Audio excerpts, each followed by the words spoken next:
Regarde ce que j'ai reçu, regarde ce que j'ai reçu.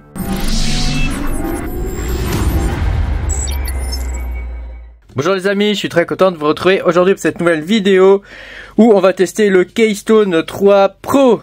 Pense à mettre un petit pouce bleu, à t'abonner à la chaîne si t'es pas abonné. Voilà, je te rappelle que tu peux me soutenir en allant sur patreon.com/makertronic. Tu peux voir mes vidéos en avance. Alors regarde, j'ai reçu ça ce matin, le Keystone 3 Pro. Donc ça, j'avoue, je suis impatient de le tester parce que voilà, moi, tu sais, j'aime bien les hardware wallets qui sont totalement open source, que ce soit au niveau de la partie hardware qu'au niveau de la partie software, et là celui-ci c'est le cas, il y en a que deux à ma connaissance, c'est le OneKey et le Keystone, donc ce sont tous les deux des wallets chinois.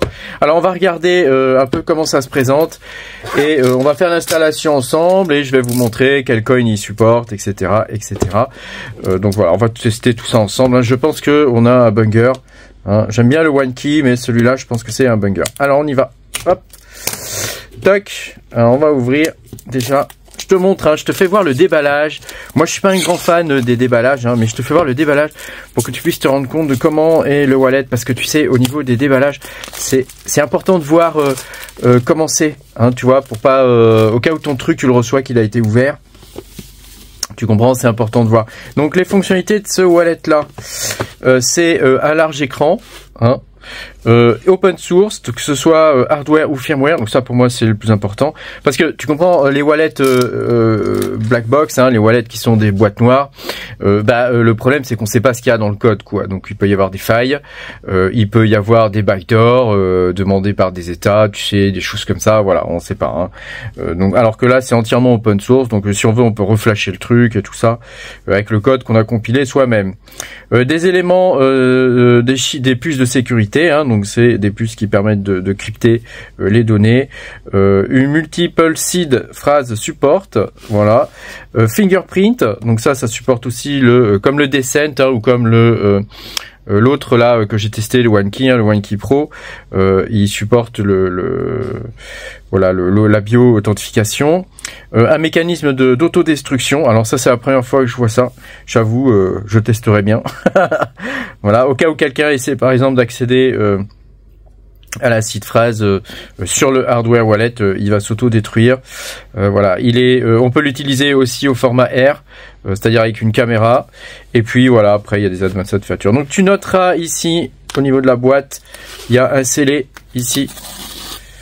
Donc voilà, donc tu vois, comme le truc se barre mal en plus, il n'y a pas moyen de de le fausser, quoi. Voilà, hop, c'est bon, je l'ai ouvert. Donc là, je suis sûr que personne l'a ouvert à ma place.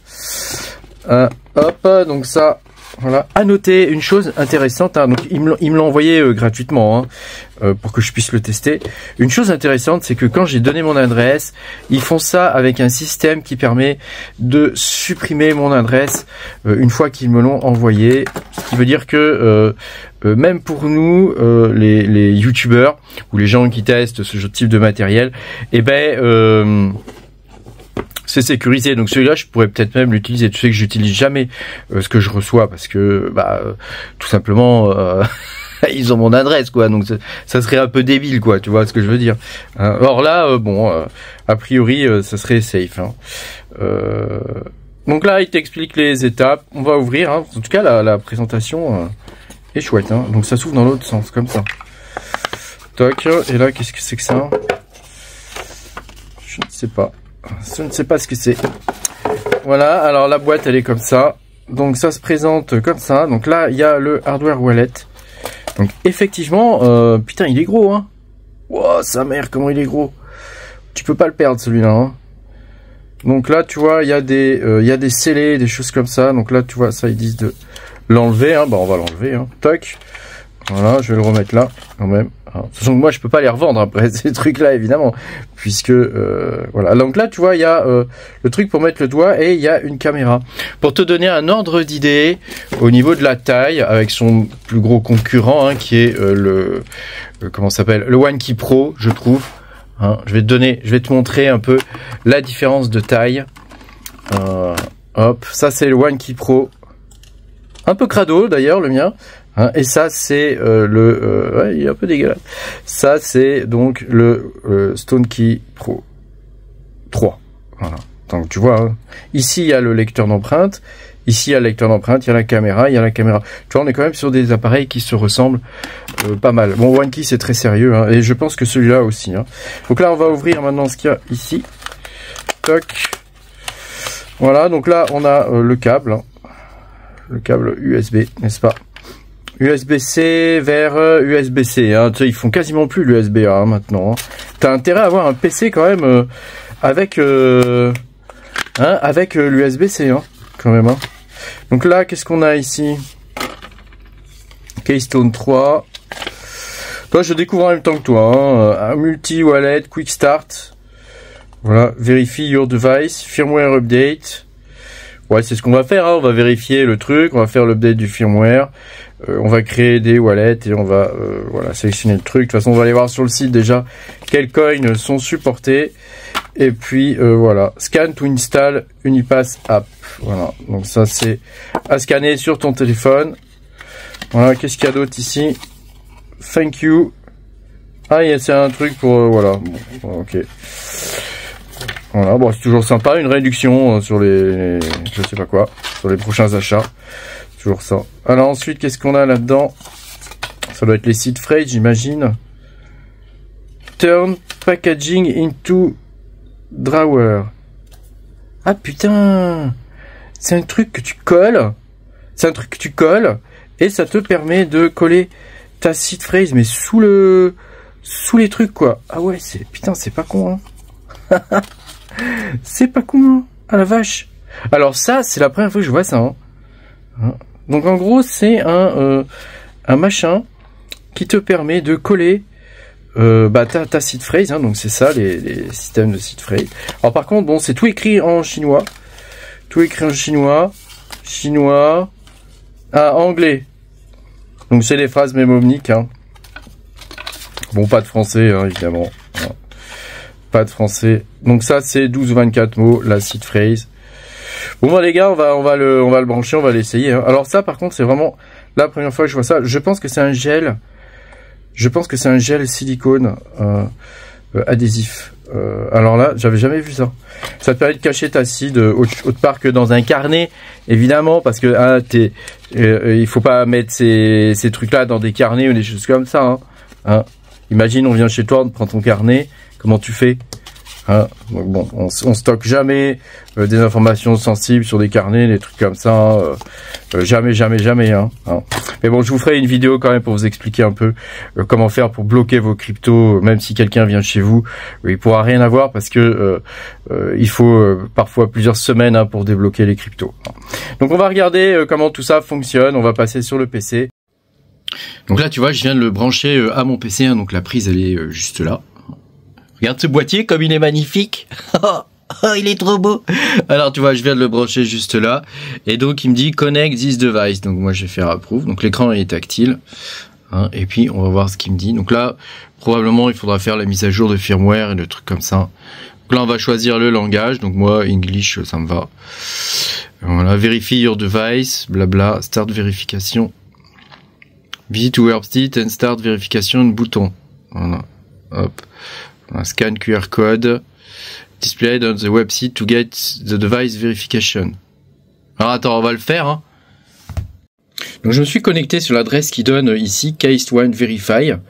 Hein, donc je vais cliquer sur l'écran. Tu vois, il y a un truc Verify device. Donc je vais cliquer dessus. Toc. Donc voilà, il va falloir que je scanne le QR code de ça. Donc le truc il bouge. Alors là, franchement, première fois que je vois ça. Hein. Peut-être il faut que j'approche. Ça permet de vérifier que ton matériel il est bien quoi. Qu'il n'a pas été niqué ou quoi, ou je sais pas quoi. Ou intercepté, ou... Donc voilà, il me dit verification code. Voilà, enter this code on Keystone official site. Ok, donc en fait le principe c'est de vérifier que le firmware sur ta machine a pas été corrompu, hein, qu'il n'y a pas quelqu'un qui l'a utilisé avant. Hein. Donc là, je viens de faire la vérification, donc c'est ok. Dis donc, c'est ultra sécurisé ce truc. Hein. Ça me plaît bien. Hein. Déjà, je te le dis, ça me plaît bien. Alors on va continuer. Hein.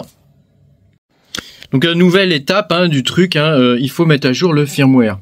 Donc là, tu vois, il me dit de me connecter donc à une autre URL ici, donc ce que je viens de faire, comme tu peux le voir là. Donc là, tu vois, je l'ai branché en USB, donc on va faire connecter. Désolé, j'essaie de filmer comme je peux. Donc là, je tente de se connecter, donc je vais faire connexion, toc, voilà, download firmware. Donc on passe du 1 au 4. Donc c'est ultra facile à faire. Franchement, tout est guidé, c'est vraiment top, quoi. Vraiment, là, je suis bluffé. Alors, tu vois, là, il est en train de se mettre à jour.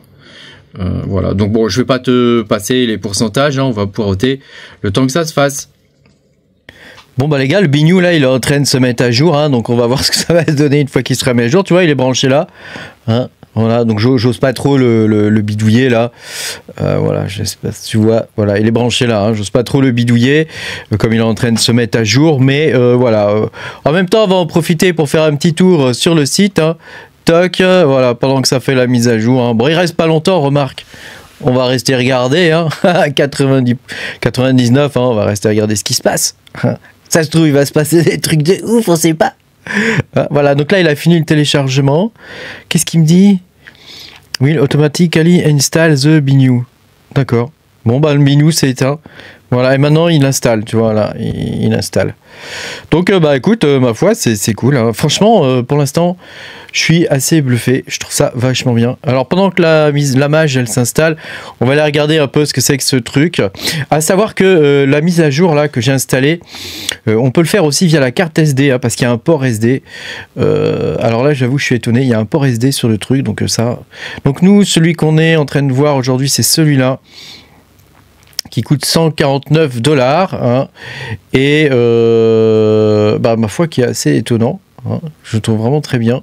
Donc tu vois, il est open source, hardware et software. Ça c'est essentiel, parce que tu peux pas mettre ton argent sur un truc qui est pas open source, parce que je t'explique, grosso modo, qu'est-ce qui peut se passer dans un logiciel que tu ne connais pas et que tu ne peux pas maîtriser, ou qui n'a pas été vérifié, parce que là, quand c'est entièrement open source, c'est un gage de qualité, le truc a été vérifié. Il y a vraiment des gens qui prennent le temps d'aller voir comment ça fonctionne, etc. Moi, je le fais quand je vous présente des coins, je vais lire le code, je vais regarder un peu ce qu'il a dans le vide, comment ça fonctionne exactement, etc. Donc, il y a vraiment des gens qui regardent ces choses-là. Alors, moi, en l'occurrence, pour celui-là, je l'ai pas fait, puis je m'y connais pas assez en hardware pour faire ce genre de choses. Mais voilà, ça permet quand même de voir si jamais il y avait des backdoors, parce que c'est ça le vrai problème. Il peut y avoir des backdoors, ou il peut y avoir des failles de sécurité qui seraient faciles à voir pour certains, et qui, comme c'est une boîte noire, le truc, bah voilà, pour le coup, voilà, c'est un peu, ça peut être découvert, quoi. Ça peut être découvert. Tu sais, en sécurité, il y a deux principes. Il y a la transparence. Donc là, c'est le cas là. C'est-à-dire qu'en gros, le code source est libre, le hardware est libre, on peut y accéder, vérifier, voir s'il n'y a pas des failles de sécurité, des choses comme ça. Et puis, tu as ce qu'on appelle les boîtes noires, les black box, où c'est la sécurité via l'obfuscation, quoi. Ils cachent le truc, quoi. Ils essaient de cacher au maximum le truc pour garantir la sécurité. Mais le fait de cacher les choses, ça ne veut pas dire qu'elles ne vont pas être découvertes à un moment donné ou à un autre. Et en plus, ça peut être découvert de façon détournée ou cachée. Enfin, tu vois, c'est pas forcément c'est pas la meilleure approche, je trouve, et pour un hardware wallet, c'est essentiel que le truc soit entièrement open source, quitte à être copié des fois, c'est le principe de tous les créateurs en vrai, tous les gens qui inventent des choses, quitte à être copié des fois, il vaut mieux être copié que d'avoir un truc qui est complètement pourri, où tu sais, ça se trouve il y a des backdoors des États et des trucs comme ça, on n'en sait rien. On n'en sait rien. Donc là, full open source, c'est essentiel. Voilà, qu'est-ce qu'il y avait d'autre aussi? Tu vois, il gère MetaMask, il fonctionne avec des QR codes, tu as une caméra dessus, donc ça c'est plutôt cool. Il y a 3 puces de sécurité, regarde, il y a 3 puces de sécurité. Alors je ne sais pas ce que ça veut dire, si c'est bien, si plus il y a de puces, mieux c'est, ça je peux pas te dire. Mais voilà, il y a 3 puces de sécurité, Voilà, et il y a un truc anti-température, hein, donc qui détecte un changement de température, il dégomme ta... Ouais, parce qu'on peut dessouder la puce, tu comprends, hein, ça c'est incroyable ça, hein. On peut dessouder la puce pour essayer d'aller la lire, essayer d'aller lire ta seed phrase. Là, dès que le truc détecte une température... donc je pense qu'il y a une pile interne, hein, une température qui monte, hein, bah paf, il dégomme ta seed phrase, quoi. Donc il s'auto-détruit. Hein, le machin est capable de s'auto-détruire en cas d'attaque hardware. Donc ça, c'est quand même incroyable. Voilà, donc il est open source, un cold wallet, anti-blind sign-in. Alors ça, je ne sais pas ce que ça veut dire. Mais voilà, ils disent que la plupart des wallets ne vous montrent pas complètement la transaction.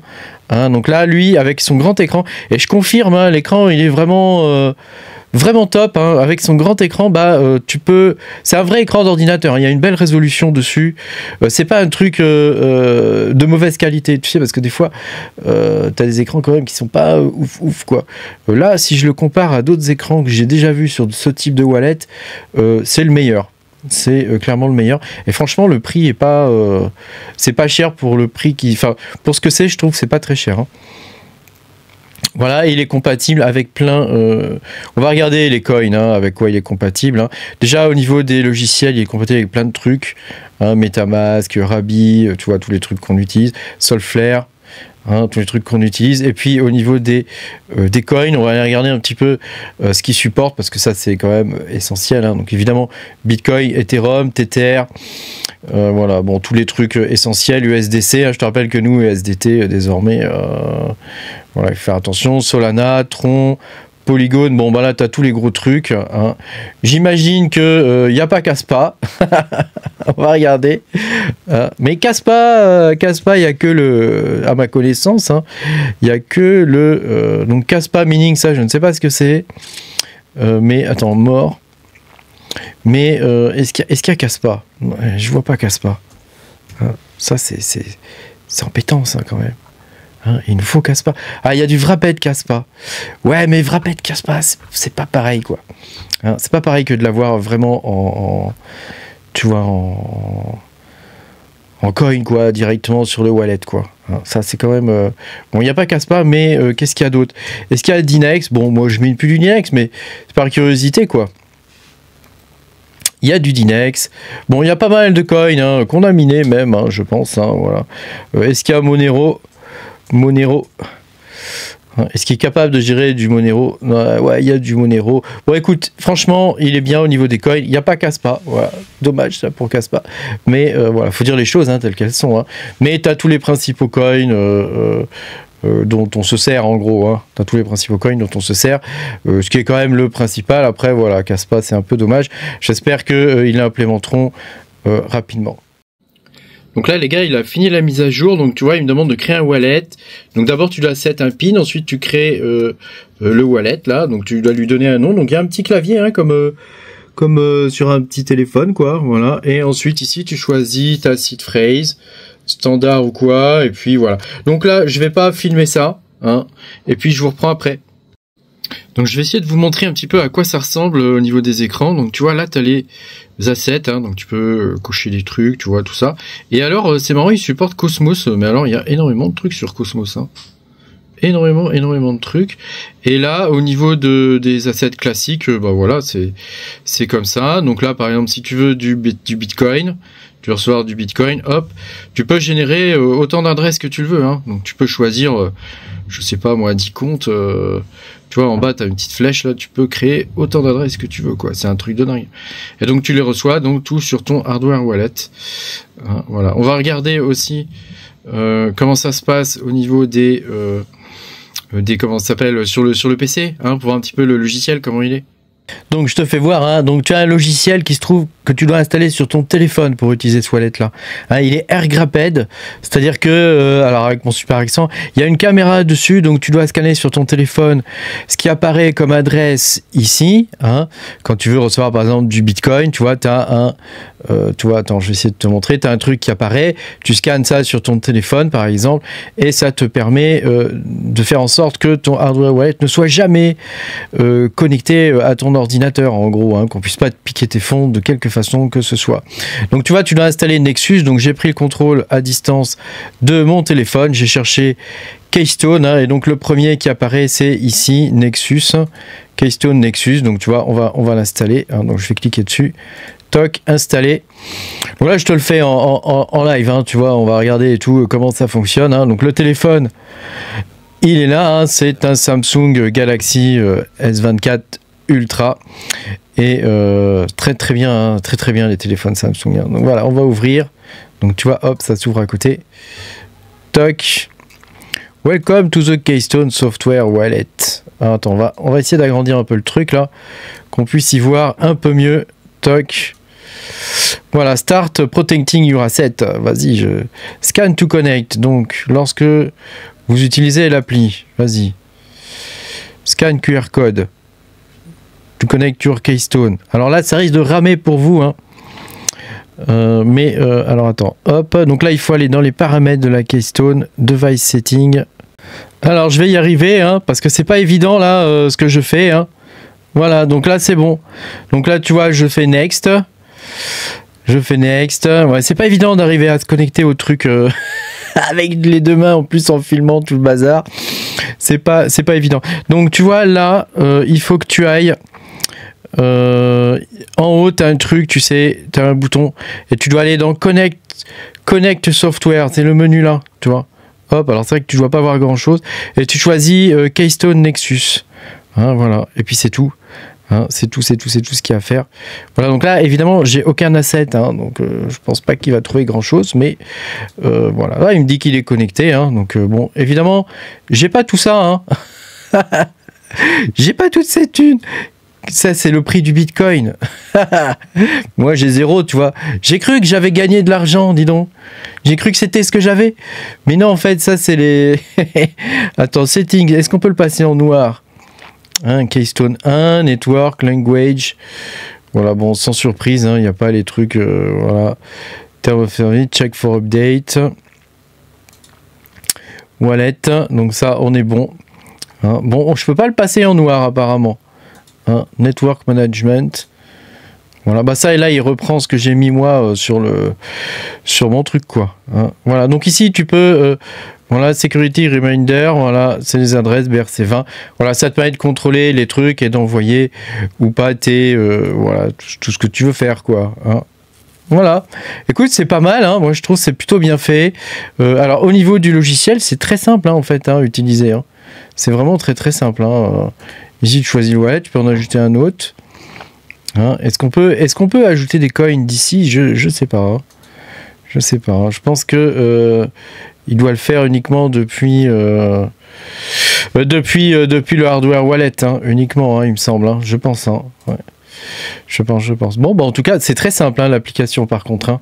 Hein, on n'est pas sur le OneKey où il y a vraiment une application qui est extrêmement développée, en particulier l'application PC hein, qui est très développée. Là, c'est vraiment très simple. Après, je pense que c'est fait quand même pour être utilisé peut-être plus avec MetaMask, ce genre de choses, quoi. Hein, un peu comme le Wallet Descent, tu sais. Network Management, est-ce qu'on peut en ajouter ici? Je crois pas. Hein, je pense que l'appli, elle prend en charge que ça. Hein. Hein, je pense, hein, je crois pas, hein, mais après je me trompe peut-être. Hein, bon, il n'y a pas euro ici, mais voilà, bah écoute, c'est pas mal du tout. Un peu, là, alors la partie logicielle, je ne cache pas qu'elle est un petit peu décevante. La partie hardware est vraiment très bonne. Hein, la partie hardware est vraiment très bonne. La partie logicielle est un petit peu plus décevante par contre. Hein. Je reste sur le fait que je trouve que pour nous, en tout cas les mineurs, on a peut-être d'autres wallets qui sont plus adaptés que celui-ci, mais en tout cas la partie hardware est bluffante, hein, vraiment bluffante. Par contre la partie logicielle est un petit peu trop succincte à mon goût. Hein. Alors peut-être que j'ai pas assez creusé, je ne sais pas. Mais en tout cas, voilà, je trouve que c'est un petit peu succinct. Merci beaucoup d'avoir regardé cette vidéo. Pense à mettre un petit pouce bleu et à t'abonner à la chaîne si t'es pas abonné. Et moi, je te dis à bientôt pour de nouvelles aventures. Salut!